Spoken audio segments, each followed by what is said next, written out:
Hello, welcome to Reading 2 for the Rainbow Space Magic Con. Before our panelists introduce themselves, I want to go over a few logistics. You're welcome to use the chat to talk to each other and share recommendations in a respectful manner. If you would like to submit a question to the panel, please put a question mark before the question so it's obvious for the tech person and panelists.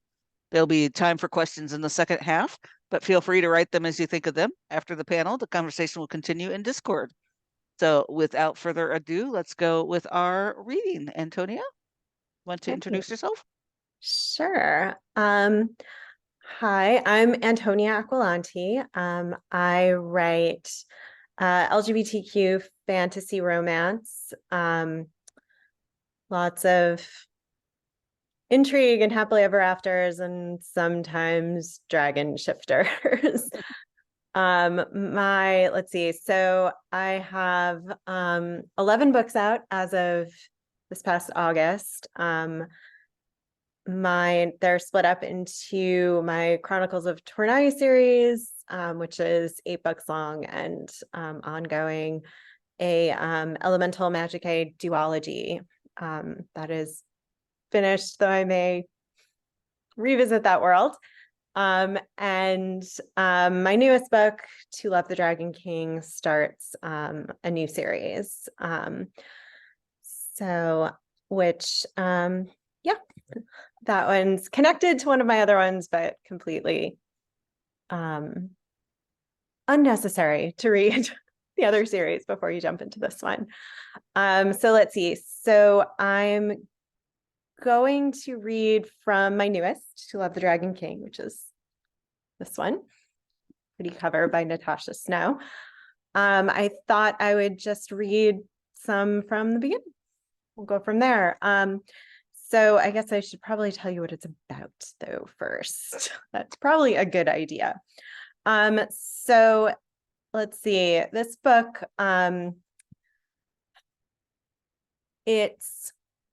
so in this book, we have Lysander, who is king of Ivrea, a country that is hidden away and unknown to most of the world, because that is where those with dragon shifter magic fled when they were being hunted for their magic in the rest of the world. So they've hidden away, and dragons have faded into legend everywhere else, except in Ivrea. So, however, he has now discovered that there is a plot to overthrow him and to reveal dragons to the world and potentially have them take over the world.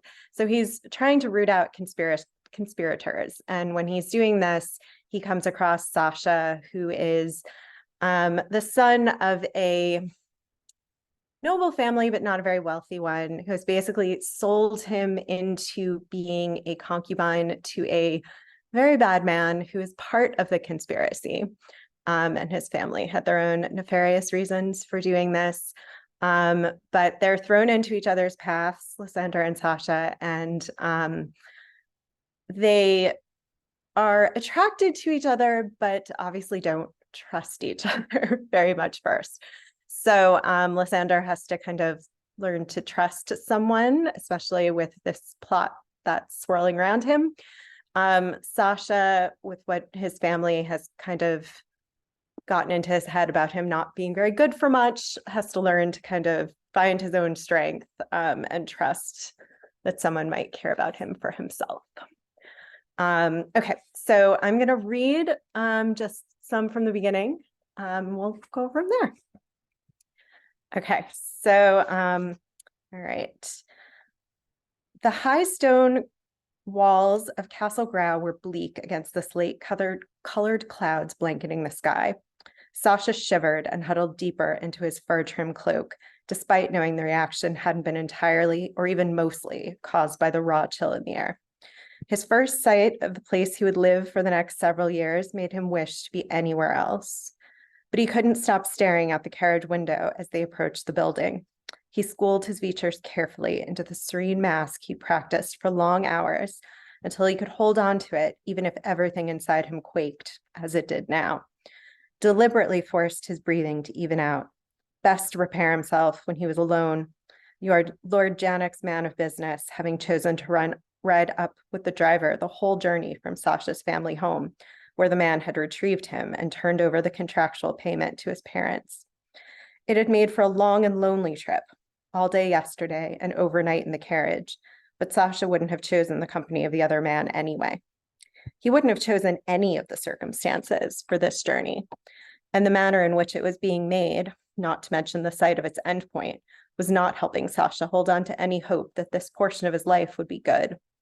And hope was something he determinately clung to, since his parents had told him of the contract they'd signed, making him Lord Janek's concubine. The carriage rattled over the cobblestones of the road leading to the castle's imposing front doors and slowed to a stop behind a second carriage. There was a flurry of activity around it as servants loaded and secured baggage. Was Lord Janek leaving with Sasha arriving today? The door beside him was pulled open abruptly. The stern-faced man of business, what was his name, stood there, looking particularly dour. We're here. He didn't offer assistance or wait for Sasha to climb out before walking away. Concubines were supposed to have status and respect on par with that of spouses, both traditionally and contractually. Sasha hadn't been treated that way so far. He took a long, slow breath, searching for calm despite the sick roiling in his stomach. Then, gathering his cloak and his dignity around him, he stepped down from the carriage. Another couple of servants were coming for his trunk, and he thanked them, receiving nods in return. Moving away from the carriage, he surveyed his surroundings. The castle looked no less forbidding up close, but perhaps the place would be more pleasant in spring.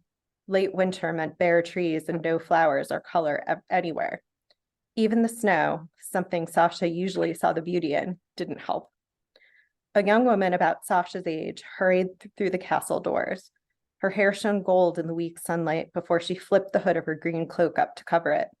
She was halfway to the carriages before she stopped abruptly, her gaze landing on Sasha. Her rosebud lips turned down in a brief frown. When she moved again, it was in his direction. He straightened his spine against the fine tremors moving through him and waited, watching her approach. She flicked her gaze over him briefly once she stopped in front of him. So you're my father's new concubine? If your father is Lord Janek, then yes. I'm Sasha of Clan Sepfir. If anything, she looked more troubled. I can't say you'll like it here and mean it. I'm grateful my marriage is getting me away, and I have no idea what it will be like. I can only wish you good luck. Sasha blinked at her, shock robbing him of words. Lady Triana, the stern voice had them both looking towards the man of business. It's time for you to go.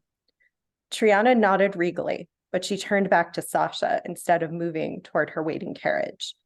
When she spoke again, her voice was barely a whisper. My father's man of business is horrible, but the housekeeper and the maids and kitchen staff are all kind and helpful. Take care of yourself. He took the hand she held out to him, let her squeeze his nerveless fingers. Thank you. You take care of yourself as well. With a brisk nod to him, she moved away, sailing past the glowering man of business. Sasha had been told his name, hadn't he? To the carriage where a footman assisted her inside. The driver got the horses moving immediately, and Triana was on her way to an uncertain future, but one she'd rather confront than the past she'd left here. What was Sasha walking into? You need to go inside. The man's clipped tone drew Sasha's attention once more. You don't want to keep Lord Janek waiting. Sasha raised his chin a fraction in an effort to appear calm and dignified. Of course. Heart beating wildly, he concentrated on his breathing, on taking measured, graceful steps across the stone and through the open door. His heels clacked loudly on the marble floor, the sound echoing in the large entry hall. He almost flinched at the noise, but servants still hurried around in the wake of his arrival and the departure of the daughter of the house, and the stern-faced man had followed him inside.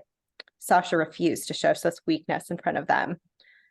His resolve didn't stop him from jumping when a voice bellowed from deeper in the castle. It didn't stop his hands from trembling when he realized the owner of the bellowing voice was coming closer, and that, from the reaction of the staff, the bellower had to be Lord Janek. No one had taken Sasha's cloak, so he clenched his gloved hands together beneath it and strove to regain his tattered self-possession as he was left alone in the center of the hall, the servants scattering, the man of business halting several feet away from him. Sasha's first sight of Janek did not inspire calm, nor did it inspire feelings like desire or infatuation or even interest. And so he let go of any dream of such things he might have had. No, the man who strode into the hall inspired nothing but fear. Physically, he wasn't imposing. His build was average, and he was older than Sasha's father. But an aura of menace surrounded him. His eyes were hard and cold, his lips set in a mean twist. His movements were sharp and authoritative. This man was in complete control of his household, of his affairs, of all he considered his, and his control would not be kind or fair. Sasha understood Triano's warning now. His breathing had sped up, and he focused once more on slowing it. Had his parents known what they were selling Sasha into? They couldn't have, no matter how attractive the contract and connection to a prominent family. They wouldn't have gone through with it if they had had any idea of the man they were giving him to. Sasha knew well his role in the family, like that of his sisters, was to make the most advantageous match possible, whether a spouse or concubine, and he'd accepted it long ago. But did the match have to be this one? Lord Janek stopped in front of Sasha and scrutinized him, head to toe, from his position half a head taller. Sasha had never been so glad for the enveloping cover of his cloak as that gaze slithered over him. Well, Lord Janek said finally, your face is as exquisite as they told me. Let's hope the rest of you is as well. Sasha's lips parted, but his mind was blank. He could think of nothing to say in response to that greeting. Lord Janek didn't seem to expect a reply. He turned to his man of business. Haynes, I need you in my study for a few moments. He directed his next words and his hard gaze back to Sasha. While I'm in my meeting, you will go upstairs and bathe. No need to dress after. I want a good look at you. And as long as you please me, more than that. Sasha still couldn't seem to conjure a reply, but he gasped when Lord Janek reached out and gripped his chin firmly. Don't think to keep me waiting, little Sasha. You're mine now to do with as I will, and you won't like the consequences if you disobey. He pressed a hard kiss to Sasha's closed lips, then released him as abruptly as he'd grabbed him. A maid will show you up. He turned and strode away, Haynes following at his heels, not sparing a look for Sasha. Sasha took a moment and trembled, his cheeks burning fiery hot. Waves of alternating fear and dread and embarrassment crashed through him, leaving him hot then cold in succession. He was just supposed to go upstairs and Lord Janek had seen fit to order him to his bed in front of his man of business and several servants, and now all of them knew. And Sasha was just supposed to go, whether he wanted to or not, and let Lord Janek do as he pleased with him. This wasn't how it was supposed to be. A concubine was supposed to be treated with respect and the legal standing they deserved. He wasn't supposed to be ordered about and threatened. He wasn't supposed to be a possession. Apparently, none of that mattered in Lord Janek's domain. Inside his head, he was screaming, wailing questions about what his parents knew. Surely they would have looked into anyone making an offer for one of them. Surely they would have cared. What could they have gotten out of this arrangement that was important enough to put Sasha through this? It couldn't have only been the money, could it? What did Lord Janek have to offer that was so important? Sir? The quiet voice startled Sasha so much he jumped again, but he didn't have the capacity for more embarrassment. His vision refused to focus, spinning and twisting and blurring, but as best he could, he brought his attention to the young maid in front of him. She bobbed a quick curtsy when she had his attention. Your things are being brought to your bedchamber. I can show you upstairs if you're ready, sir. Unspoken was that he'd better be, and her eyes were filled with so much sympathy, Sasha wanted to weep. Yes, thank you. He didn't manage a smile for her, couldn't. But he refused to be anything but polite to the staff, especially when they were being kind to him. He turned and made for the sweeping stone staircase at the other end of the room, and Sasha forced himself to move to follow. He fisted his hands in the folds of his cloak to stop their shaking, and willed himself to steadiness as he slowly climbed the stairs behind her. Something pushed him to move faster, cold dread of what would happen if he wasn't where Lord Janek wanted him when he arrived. But if he moved any faster in his state, he'd tumble down the stairs. He needed to pull himself together. He was stronger than this, wasn't he? As he took the last step to the landing halfway up, he stopped abruptly and frowned. Do you hear that? Sir? The maid stopped and turned back to him. Worry and impatience lurked in her eyes, but instead of saying anything, she frowned too. It was wings, the sound of many large wings beating at the air, flying closer, landing from the sounds in the courtyard outside, then shouting. The doors to the entry hall burst open, and the room was flooded by soldiers wearing the uniform of the king. Someone was shouting orders, more than one someone. Sasha froze for an instant, then grabbed the maid and dragged her down with him. He huddled on the floor with the teary-eyed girl, scared and confused and unable to even speculate as to what was happening now.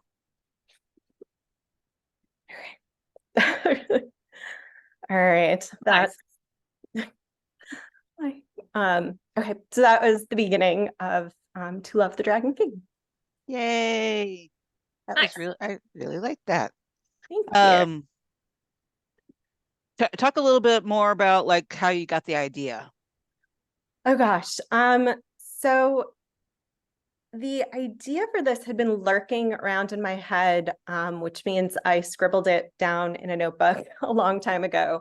But I wasn't, I don't know, I wasn't ready to write it then. It just sort of popped into my head, this idea of kind of, I don't know, this young man who had to, like, his family kind of thrusting him into this situation that he didn't quite understand. Like, he knew what the rules were supposed to be for, liaisons made in this country, what the laws were, how it was supposed to be, but very quickly realized this wasn't what was happening. And then everything got switched around again because soldiers and the king, and there was this whole mess. It was honestly, I know this was not maybe a happy beginning. It does, I don't tend to write heavy angst. This was supposed to be a slightly darker book, and then I was writing it during the pandemic, and I couldn't handle darker. So this did sort of, like, Sasha's situation starts looking up. That was going to be my next question. Where do we go from here? Things start looking up pretty quickly. It's as we find out kind of what Sasha's family was up to, which is bad, but he himself is removed from it and finds himself in a much better place due to kind of the king and his soldiers showing up looking for Lord Janek and kind of taking him into custody, really for treason, which comes along pretty quickly, so not too much of a spoiler. So yeah, so things start looking up for him pretty quickly. Does anyone have any questions for Antonia before I move it over to MD? Okay. Thank you very much, Antonia. As I mentioned, if MD gets done with hers and we've done our Q&A, we'll probably keep you on for a quick Q&A afterwards. So MD Grimm, if you want to introduce yourself and then start your reading. Sure. Yeah. Sorry I'm late. Zoom tried to update, so y'all can, all you can do is just sit there and let it do its thing. So yes, I'm MD Grimm. I write queer romance, but with fantasy, paranormal, or sci-fi. So I'm definitely, while I love to read contemporary, I'm just not that person who can write it, because I'm like, where are the fairies and the dragons? Where's the spaceship? I'm bored. So, but with my writing, I get bored. So, yeah, so I'm always trying to put in those type of things in there. I've been writing since I published in 2011. So I hit a decade of publishing. So that was pretty awesome last, gosh, 2 years ago. So yeah, that was pretty cool. So for me, I wanted to read from my soon to be released book in October. It's called Song of Flames, and it's the first book of a duology of two sisters. So this one is MMF one, so she definitely gets herself two dragons, which I'm like, yes, please. So I'm just going to read the blurb if that's okay, and then I'll just get into the reading. I don't know how we want to format this. So let's see. The blurb is To save her sister from a lascivious lord, Venya must steal a piece of treasure from a legendary dragon's hoard. Dragons haven't been seen in several generations, so imagine her surprise when she wakes not one, but two dragons from their hibernation. While the battle-honed Onyx is intent on having her for lunch, the graceful Gold appears more curious and angered by the theft. Abyss and Ray have very different ideas about what to do with the thief when they catch her. Abyss wants to punish her, while Ray is intrigued by her audacity. After Ray turns his mate's anger to desire, the dragons set out on a rescue mission intent on capturing the brazen thief and learning more about her, and to see if her song matches theirs. Neglected and discarded by her parents, Venya has never bonded with anyone except her sister. Now she has two mighty dragons wanting to woo her and take her as their mate. While she finds delight in their company, she must reassess her own self-worth before she can trust them enough to love them. But the dragons have exposed themselves to the outside world, and many covet not only their hoard, but Ray's golden scales. And when Venya's closely held secret is revealed, she becomes a prize worth killing for. So this one is going to be released October 10th, so not too far away. Okay, so this is from the first chapter, just a little setup. This is from the first chapter. So she's climbed up a really steep cliff to get to this mountainous, ruined palace that was built into the mountain. So she's been winding her way through tunnels trying to find where the hoard could possibly be. So Venya peered up and froze. On top of a tall pedestal was a large, ornate ceremonial goblet. Molded from gold, rimmed with silver, and glinting with precious gems, the cup smugly showed her its unfamiliar crest. Like a prize gloating and challenging her, it was exactly what she needed, but she'd have a bit more climbing first. Got you, she said. She stuck a sun crystal between her teeth and dumped the rest into her pocket. With the dim light guiding her steps, she tested the solidness of a large mound in front of the pedestal. It was covered with a faded, worn tapestry. Perhaps it was a stack of furniture or chests.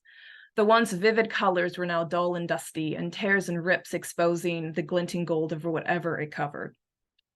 Risking that it would hold her, she climbed, hardly paying attention, as it was firm enough, and didn't feel like another mound of treasure.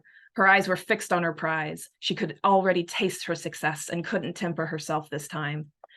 Venya scrambled and pushed and pulled, scarcely noticing where she stepped. Closer and closer she came, until she finally stood before the goblet and lifted it. The sun crystal glinted off the diamonds and rubies and emeralds. She ran her thumb over the crest. Alea, I'm coming. Something shifted underneath her. She hissed and clutched the goblet to her chest as she looked down. Curses! Was the mound going to collapse? Before she could do more than panic and brace, a section of the tapestry-covered entity rose to her left and turned, gazed at her. Her mouth dropped open in a silent scream. An enormous gold-scaled head stared at her with lavender eyes and slitted pupils. The tapestry slipped off the dragon's head to pool at the base of his long neck. Rather dainty horns and spikes decorated the scales, and only then did she feel the rise and fall of the dragon's body as he breathed. They stared at each other. For a wild moment, Venya thought she was as shocked as she was. Then stirrings behind her caught her attention. She whipped around as an enormous black dragon rose from where he'd been hidden behind two mounds of gold. He towered over both her and the golden dragon, his stormy gray eyes growing molten with malice. He roared. Venya screamed. The gold dragon jolted.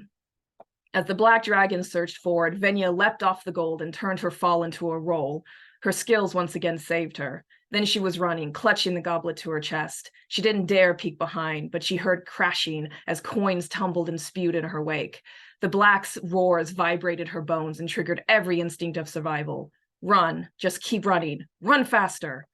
Venya dodged around as many mounds as she could, trying to keep from sight. Unfortunately, the black wasn't concerned with collapsing the mounds as she'd been. From the sounds of it, he simply plowed right through them as he charged after her.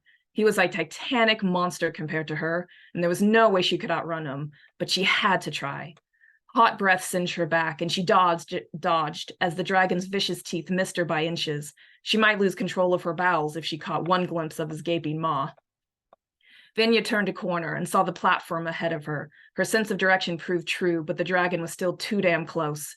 As he roared again and smashed through more piles, she spotted a hammer and anvil. She didn't question their presence and lunged for the hammer. Winded and sore, but too flushed with adrenaline to feel it, Venya spun and took aim. The dragon lowered his head to snap at her, and she relied on her skills once again to fling the hammer at his eye.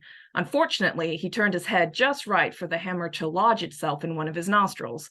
He jerked back with a roar, and that might have been a wail of pain. Then she was running again, making a dash for the platform. She scrambled up the steps and surged through the narrow entry seconds before he snapped his mighty jaws at her. Venya squealed and slammed into the opposite wall before barreling down the tunnel. She panted and whimpered, heart caught in her throat. She couldn't die. Alea needed her. Gods in heaven and hell, please don't let me die. Dragons. Dragons were alive and real and wanted to fucking eat her, and she couldn't blame them. She followed her trails of crystals and burst onto the cliff. The sun was directly above her. The morning was gone. She had to present her prize before the sun set that day, and now she had 2 titanic beasts on her ass. Air scraped her lungs like razors, and her legs felt leaden, but she didn't stop running after she cleared the cave and raced towards her rope. When she was halfway there, shadows fell upon her moments before wicked flapping met her ears. She stumbled to a stop as the gold landed in front of her, appearing bigger than he had in the cavern. He didn't seem menacing since his mouth was closed. The sunlight glinted off his scales, causing them to shimmer as if he were a second sun. There was a sleek elegance to his shape and movement, and the way he cocked his head at her made her wonder if he was more curious than pissed. He also wasn't making a sound, and his wings were folded along his back. He didn't appear concerned with the situation they found themselves in. In stark contrast, the black slammed into the ground behind her and roared again. The pressure of the sound sent her to her knees as she hunched her shoulders, trying to protect her ears. Please, gods, I can't die. If they must seek revenge on her, they just have to wait until Alea was safe. Then it didn't matter. The goblet dug into her breasts as she held it tighter. Hot breath singed the back of her neck again. She knew what she had to do. She desperately hoped it worked on dragons as it did on other animals. She flung her head back and got her first real look at the black. Even with that stupid hammer in his nostril, he was intimidating. His scales were glossy like onyx, more like armor than decoration, and he was broad and brutish, tailored for battle. With infinitely more spikes than the gold, the onyx dragon could draw blood no matter where someone touched him. The tip of his tail was a spiked ball, while the golds tapered into a slim tip. His eyes were molten silver, filled with the incandescent rage and insult. She realized that at least one element of the dragon legends were true. Their scales were exactly what they appeared to be. The golden dragon didn't seem to have gold scales, he did, just as the onyx dragon literally had onyx armor. No wonder they'd been hunted ruthlessly. The gold dragon's wearing the equivalent of a kingdom's entire treasury on his body. And what magnificent armor could a blacksmith forge out of the onyx's scales? Plus, it was said dragon hearts were coveted in dark magic circles and were rumored to grant immortality. The onyx was at least 3 times as big as the gold, and the gold was 5 times bigger than a horse. And yet, when the onyx opened his mouth to snap at her, the gold stretched his neck over and snapped at him first. The onyx reared back a bit, growling and stomping his massive clawed feet. Venya took a deep breath and sang. Just a note, just a melody. No words were needed. Somehow, some way, the gods had gifted her, or cursed her, with the voice of enchantment, like those sirens who were said to enchant sailors to dash themselves upon the rocks. But unlike that myth, she was real. The dragons froze and stared at her. She continued the melody, pushing as much power into her intent as she could. She'd chosen a lullaby, wanting them to sleep, needing them to rest long enough for her to escape. She was no siren wanting to harm these magnificent, terrifying beasts. Even through her terror, she appreciated their beauty and grandeur. And besides, she was the transgressor. They were just trying to protect their property. Go to sleep. You're safe. Go back to sleep. She knew it was working when they swayed with the melody. She stood and backed away from them to better keep them both in her sight. The gold dropped first. His eyes drooped, and he settled like a cat before lowering his head. He closed his eyes as all tension left his body. The onyx, however, was a force to be reckoned with and took more convincing. She approached him, growing tired and a bit out of breath, especially after her long run, but knew she couldn't stop. She couldn't break the spell. You're safe. No one will come to you. No, you're safe. No harm will come to you or your friend. Sleep now, beast. Please sleep. The onyx continued to growl, fighting, but he eventually dropped beside the gold and laid down his head. He kept one eye on her, refusing the final surrender. She moved closer, singing louder despite the strain. She focused all her intent on him and knelt beside that massive eye. Sleep, fierce protector. Rest and find me later. He closed his eyes, tension eased out of him. Venya lowered her voice but kept singing. Even as she started to back away, she glanced at the hammer again. Feeling guilty, she reached out and wiggled it out of his nose. He snuffled and growled as it popped free. She found it darkly amusing that she'd never felt an ounce of guilt for stealing from people. It was a means to an end, and the nobility could afford to lose a few trinkets. But despite it being one measly goblet from an enormous hoard, she felt riddled with remorse and a bit of shame. They'd been minding their own business, and she'd come stomping in and touching their stuff. Vinya shook herself and dropped the hammer on the ground before edging towards the rope. She tied the goblet to her belt and then sat and pushed herself over the cliff. She let the last note linger as she slipped down the rope, and then let it die altogether. Sucking in air, feeling a bit woozy, she didn't allow herself to recover. The effects of the enchantment would wear off eventually, especially for beasts that big. It might be sooner than normal. She was thrilled her voice had worked on them, but she couldn't take time for her victory. Venya shook her head and was relieved going down was easier than going up. Her horse was where she'd left him. Abandoning the rope, she climbed onto his back and urged him down the trail. Once on open grassland, she forced him into a run. Her stomach growled, her head pounded, and exhaustion weighed down her limbs, but she couldn't stop. Alea's life depended on her, and with dragons on her ass, she only had a short winter to save her before the debt came due.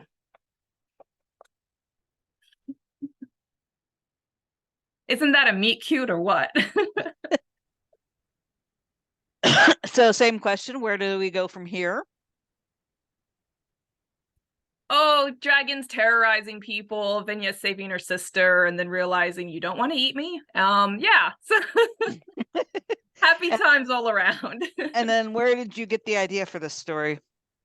So this has been in the works for simmering in the brain for several years, like most of my stories. That first chapter I had really set in my brain as her climbing up a cliff, thinking, what the hell am I doing? But I have to save my sister.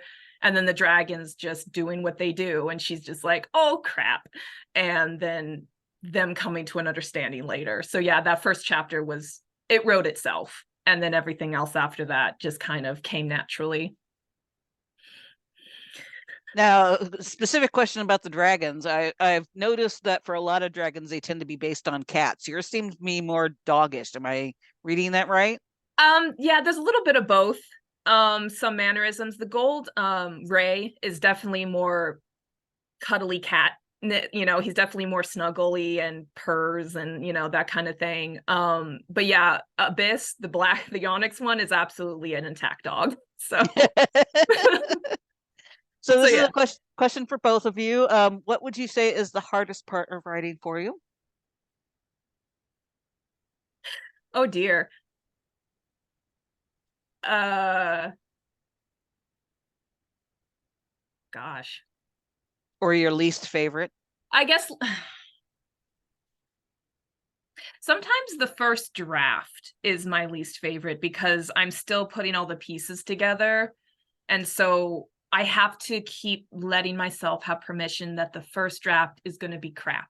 It needs to be crap. It's okay. And just having that ability to say, okay, no, write it down, put the cement, put the foundation down, let it be crap, and then go back later and fix it and tighten it up and make it a lot more beautiful and smooth and everything. So I don't say I don't like writing the first draft. I mean, I do. Writing is great. But it's just the consistently arguing with myself that no, make a parentheses note, make a note. Okay, insert here, make a note if you think of an idea, but just keep going until you get the conclusion. And then I can see the full picture and mess around with the pieces to make it actually a nice streamlined narrative. Antonia? These days for me, the hardest part is just getting myself to write. which was never an issue for me. Like I honestly, I think pre-pandemic, I could sit down and yeah, I mean, it might be more difficult or not to get words out, but I could sit down and there would be words at the end of it. Whether they would be great or not, that wasn't an issue because yeah, like you learn or you have to learn or you fight with yourself, like to tell yourself, like, just get the words out, I'll fix them later. But yeah, the last few years, and I think it's just me and my anxiety and my brain and a lot of stuff, getting myself to just sit down and get words on a page has been a lot more difficult than it used to be. So I think that's sort of the biggest thing now. But yeah, it drives me just up the wall that I can't quite get myself to do what I used to. But yeah, I think that's the Within good reason. I mean, it's the worldwide pandemic can be stressful. well, a little bit, I think, for And, a lot of and people, yeah. and it's not like that's the only thing that's been going on the last few years. Yeah. There, George R. Martin likes to say there are two types of writers, pantsers and plotters. What are you for either of you, for both of you? Plotter. Pantser. That was the breakdown we had last time too. Excuse me, sorry about that. What part of writing do you love? What's your favorite part?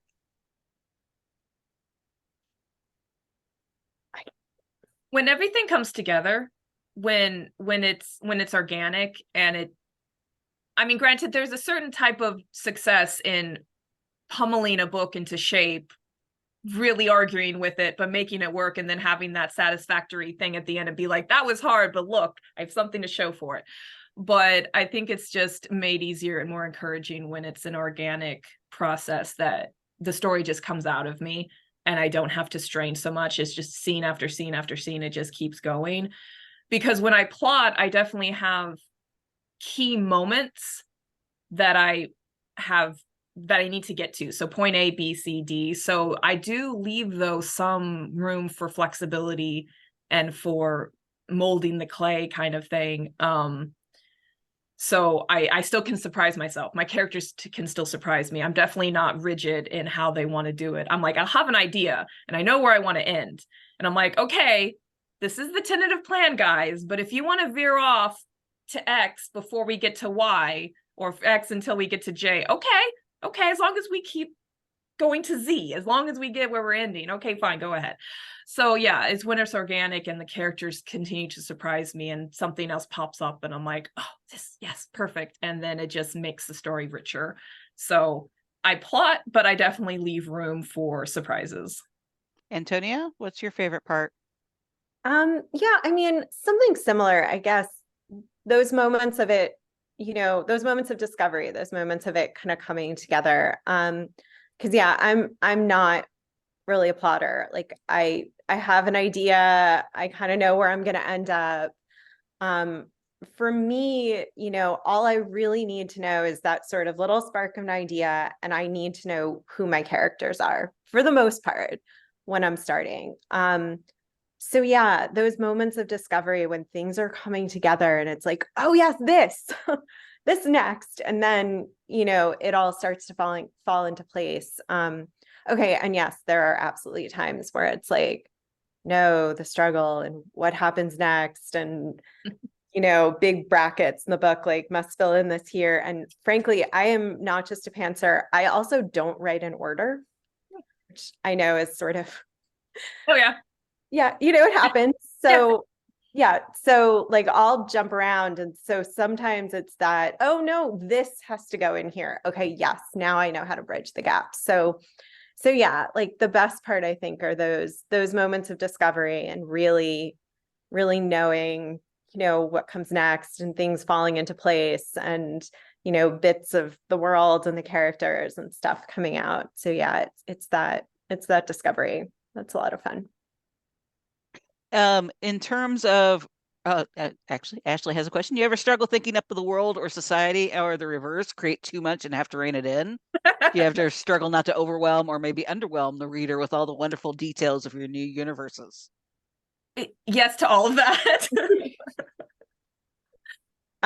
Yeah.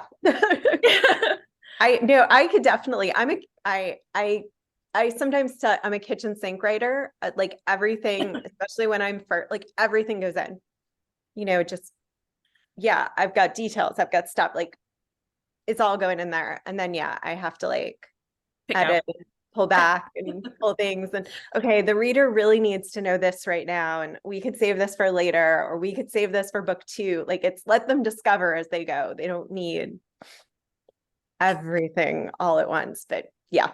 Yeah. Same. I find that because I write series, but also I'm trying to narrow my field to single titles because I'm like, okay, package it better. But so it's different with the single title, of course, then you really you only have so much of a sandbox to really get the impact in without fluff or without something that's just like, readers don't need to know that. I'm definitely the person that's like, okay, as much as I put into the world building, especially for series, okay, put in as much as I want on my notes, on my outlines, like put it in. But then obviously it's okay.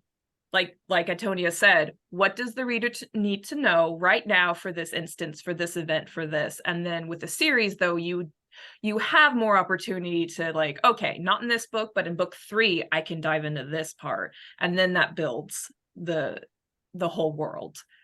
But obviously when it's a single title, it's like, okay, what is the thing you need the most? And if you really want this obscure little silly piece of legend or history of your world in there, have your characters have a conversation about it, and then something happens. Like, you can put it in organically to a certain extent just for flavor text, but definitely not bogging down your reader is the best way to do it. And because of writing fantasy, you are making up a history depending on if you want to, if the storyline depends on the history. And if it doesn't, it's like, well, then you don't need to add it. Darn it. So. And then, how do you end up coming up with the world? What kind of work do you put in to begin with?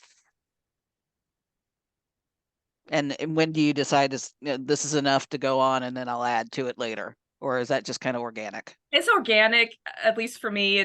It's feeling it. And I like to think I have some idea because of all the writing, all the books that I've published, is I'm learning my own style. I'm learning my own creative process. So by doing that, I'm able to, organically, or just have that intuition, have that itch that just like, don't need to be that. Also, beta readers and editors help a lot. So just someone else with a different perspective who knows nothing about it, and I hand it to them and they say, oh, so this section here, and I'm like, oh, okay, I see that, thank you.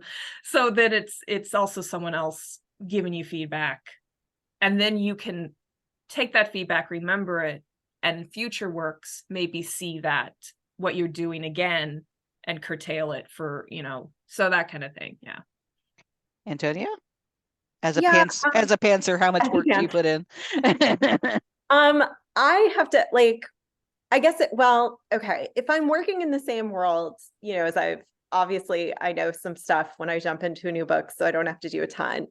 If it's a new world, a new series, I spend a little time, the same way I kind of spend a little time with my characters, just, okay, what do I know about these people? It's sort of the same way with the world. Like, what do I know about this? Like, where are they?